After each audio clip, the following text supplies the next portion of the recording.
There we go. Good. Get that in there. Get my hair in place. Welcome to my friend, Patty Wooten, part of the collection of people who have been so significant, made the pathway so much easier for us today. A pioneer in therapeutic humor and laughter. And we get a chance to find out a little bit about you and hear some advice from you. So welcome. Thank you. Thank you. Glad to be here. Okay. I know that when you went to nursing school, you did not go with the idea of being a clown or becoming an expert on therapeutic humor. No. What were you thinking? What? When I went to nursing school, or when I went? Yeah, when you went to nursing school. I was 19 years old. I went to University of California in San Francisco. I wanted to be a critical care nurse. I wanted to save lives. I wanted to control all the drugs and tubes. And that's what I did for the first 10, 15 years of my career, was at the bedside in critical care. Was nursing in your family? No, nobody in my family had gone to college.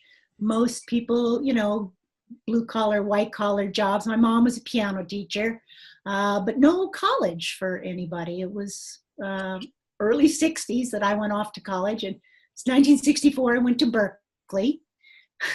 And that was during the free speech movement. And sure, the whole cultural revolution happening. Sex, drugs, and rock and roll, and war. That's quite the era. That's just great to be able to place that and have you. So there you were. So we're talking, and I want people to be thinking about the arc of their own career. Everybody who's here with us has been somewhere and gotten this far and maybe thinking about where they're going to go from here. How did you step into... You stepped in it now. How did you step into humor, to therapeutic humor? Well, Steve, how they always say that comedy arises from tragedy. And it was kind of true for me. I was 26 years old. I came home from work one evening. My husband, who I'd been married to for 5 years, said, "I'm leaving the marriage. I don't want to do this anymore." And our son was 3 months old.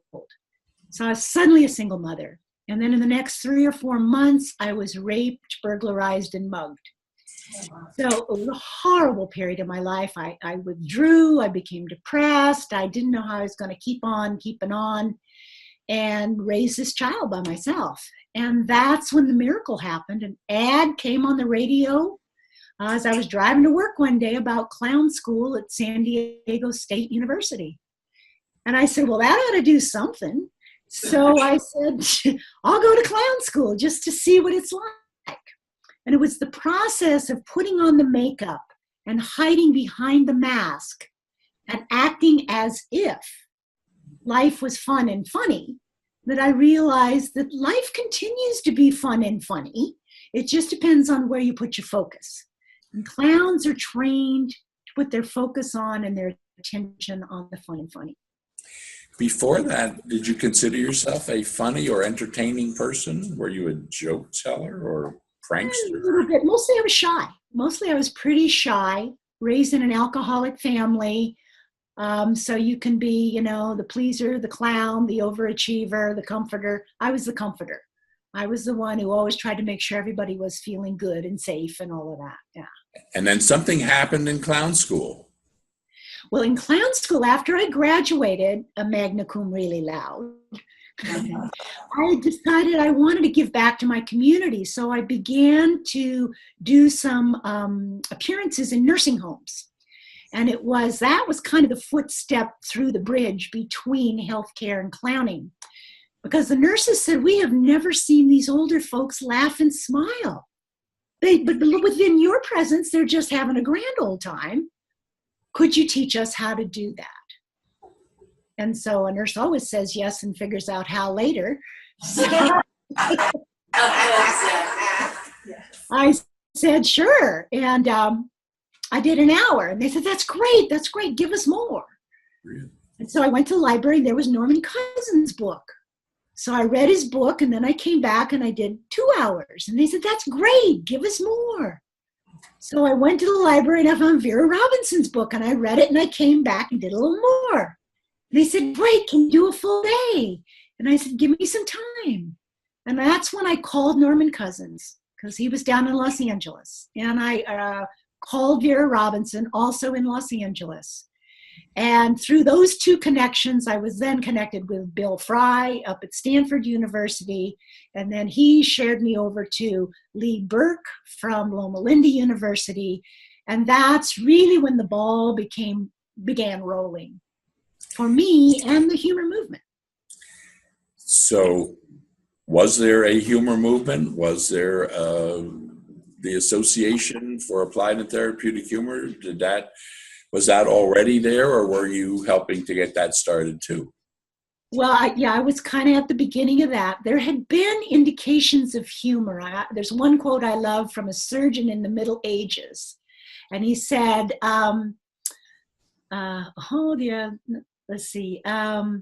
let the surgeon take care to regulate all of the patient's experiences, because the body grows fat with joy and thin with sadness. And others, the arrival of a good clown does more to a village than 1,000 asses laden with drugs. You know, the ancient wisdom preceded anything like science. Yeah. But they knew. And I think what's happening today is science is catching up with what we have known and people have known even for thousands of years. We've known it in our gut and our heart. It made sense to you. It did. Yeah, it did. So as I was doing more of these little nursing hospital things, I thought, well, I better learn a little bit more. So I found a laughter and play conference. It was one of the first ones, again, probably mid-'80s, early '80s. So I went off to the laughter and play conference. And two things happened there. Number one, a nurse, Allison Crane, put a little note on a bulletin board and said, nurses interested in laughter, meet here on Friday for lunch. And there were 13 of us, and we got together from different states, and she said, let's start Nurses for Laughter, the new NFL, the Nurses for Laughter. So we said, yeah, let's do that. What are we going to do? And they said, well, let's start a newsletter, and let's kind of start talking. This was before the internet. Let's start sharing our ideas in the newsletter. And it was that, Nurses for Laughter, back in 1984. Somewhere around there. Yeah. And Vera Robinson was, of course, one of the Nurses for Laughter. And that evolved into the Association for Applied and Therapeutic Humor. It did, because as the nurses were sitting around, they said, why should it just be nurses? It should be other healthcare professionals. Why don't we make it bigger than just Nurses for Laughter? And we know this has a benefit. Let's make it therapeutic humor. And then we started, the first name was American Association for Therapeutic Humor. And they said, no, we're more than American, we're transcontinental, intercontinental. So that's when it became, because we wanted to keep AATH. So that's when it became the Association for Applied and Therapeutic Humor. I guess the stationery was already printed. It was printed, yeah. To keep the monogram. The towels are embroidered. So how did you move from nursing and therapeutic humor to clown characters, to therapeutic clowning? Yes. Well, clowning was kind of my foot into humor and laughter, at least the first one. So when I began to teach more and more, as I picked the brains of Lee Berk and Bill Fry and all of them, and put together 2 and 3 and 4 hour workshops, I said, well, they ought to have a clown. And so I have some pictures here. We tested this. Yeah, great. Okay. Back it up a little bit. towards you. There you go. Yeah. Yeah. So what you can see here is my first clown character, a tramp, sad-faced clown. Okay. That was Scruffy. And when I started doing workshops, I said, well, if I'm going to teach nurses, they deserve their own clown. So that's when I came up with Nancy Nurse, Master of Disaster. Okay. She had a combat belt with all the tubes and stuff that nurses use, and she was the nurse's nurse. She was bawdy, she was cranky, she wouldn't take any guff from anybody. Then I came up with Nurse Kindheart.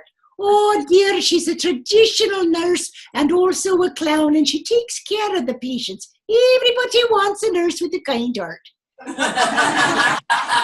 Now, were you taking the clown characters that you were creating into hospitals with patients? Were you somehow got involved with conferences and bigger platforms than that, didn't you? I did, because the hospitals, they would say, oh, are you available to come to our conference? We want you to open because we want everybody to laugh. And they'd either put me opening or closing. Because if they put me closing, everybody would leave laughing and forget about the bad lunch. Still a good practice still for a speaker. What were you learning? Do you remember what you were learning along the way from doing that? Because I think we learn, go out and we speak, and then we figure something out. What worked, what didn't work? Were you seeing some guidelines for yourself and learning things? Definitely from the audience, because I would always say, how many of you have ever had a chance to laugh when you were on duty in your very serious job? And nurses began to share, this and that. I laughed here, and this was funny, and that was funny. And then we would hear about the patients, funny things the patients would do. And as that whole buzz built, a guy by the name of Doug Fletcher, you remember Doug? Hey, Doug. Started the journal and nursing job. Say something about Doug, please. Tell us who it was. Well, Doug was there on the periphery. He wasn't he was kind of a shy guy, ICU nurse, but a shy guy. But he says, man, humor is such an essential part of nursing. We couldn't survive without it. He wears ICU too. He said, I bet you there's nurses all over who would love to share their funny stories about what has happened and to make up funny stories and all of that. So he started the Journal for Nursing Jocularity. It came out on a quarterly basis. He put all of his own money and retirement into it. And then he looked around the country for people who could write serious articles about laughter and nursing. And that's when he found me, he found Karen Buxman, he found John Wise, the nurse cartoonist, Mark Darby from Nebraska, on and on. And so for 9 years, we had a quarterly journal. No advertisements, no serious advertisements, but it was fabulous. I'm glad that you're mentioning all these names, because our theme for the conference here that you're participating in is Back to the Future and appreciating the roots, where we come from. And many of these names are not mentioned very much anymore. I think we should never forget them. Exactly. And I'm glad that they come so easily to you and your memory. Is there anybody that you haven't mentioned that you'd like to say was important or an influence on you, or was around at that time? Gosh, so many. In terms of clowning, certainly Patch Adams brought the public attention with his movie. And right alongside of him was Michael Christensen, the New York Big Apple Circus clown creator, who just retired but kept it going for 25 years. And spin-offs from that, there was Shobi Doby, a clown from the Bay Area who wrote the Hospital Clown newsletter and kind of brought the clowns together to contribute. And then as this was bubbling in the US, in Israel, they had the Dream Doctors, one of the biggest clown training programs and the most respected, I think, because of the research they're doing. You can now get a bachelor's degree or a master's degree in medical clowning. They go all over the world to disaster sites to clown. Yeah. And so much is available to us now on YouTube, for instance, and Facebook for anybody that wants to know more about, like, the dream doctors, what they do and how they work. And they're wonderful. I think a short documentary about what they do. When I got involved with therapeutic humor and laughter, it was still early on, and I found that a lot of doors were closed to us, a lot of raised eyebrows about, what do you mean? Oh, laughing, and where's the data? And if we could show data that said that people do something changes for the better when they laugh, then somebody would come along and say, well, what's the mechanics? Okay, we see that happened, but how did it happen? And I think about, I think it was Mort Saul, the comedian, who talked about the philosopher who's thirsty, and he pours a glass of water, and he says, now this is a glass of water. But is this really a glass of water? And if this is a glass of water, why is this a glass of, and he dies of thirst. So you press forward with a lot of people before there was official seal of approval. What kind of influence do you see now, looking back, that has happened? How is the medical profession, how are healers in all stripes looking at laughter and humor? You think it's greater acceptance? You think we're making some inroads? Where do we have to go from here?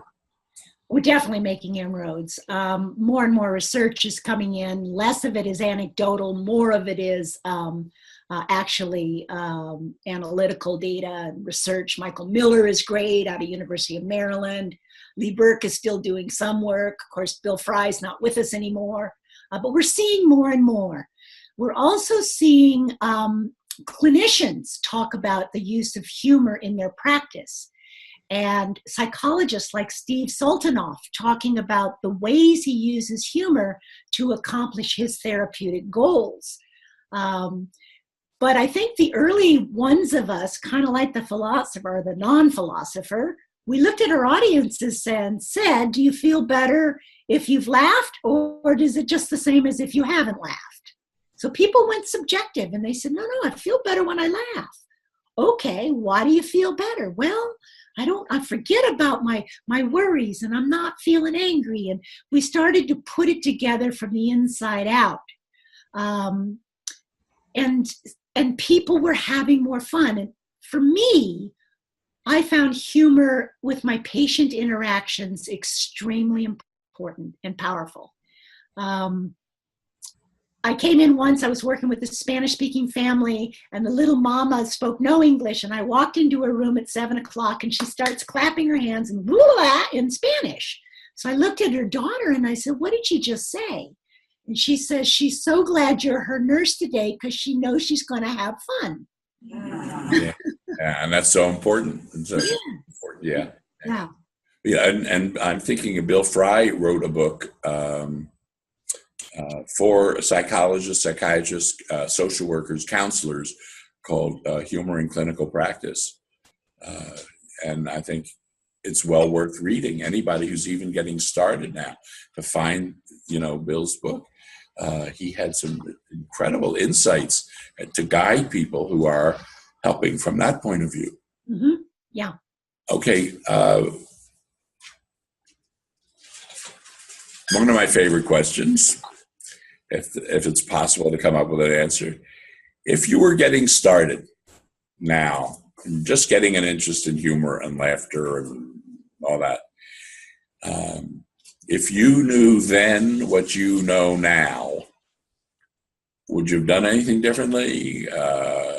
What would you say to people who are just getting started? We got people at this conference who are just sort of getting their feet wet, getting involved, seeing what it's all about. What would you like to say to them? Well, I think the first thing I would say is follow your heart, follow your gut. That we're always being given messages from our own creation, or, you know, those who believe in a higher power from that, or, you know, the other side. It doesn't matter. But I think that we have ideas, and I would say don't be afraid to follow them. At least step on the path and go for a few steps down the path. Yeah. So follow your hunches. And second, ask for help. One of the most friendly, helpful, gracious, generous collection of people are the humor and laughter people. They don't protect their stuff. They're generous with, oh, here, take this. Oh, this might help you. And so they're really a great group to support you. And we've got a room full of them right here.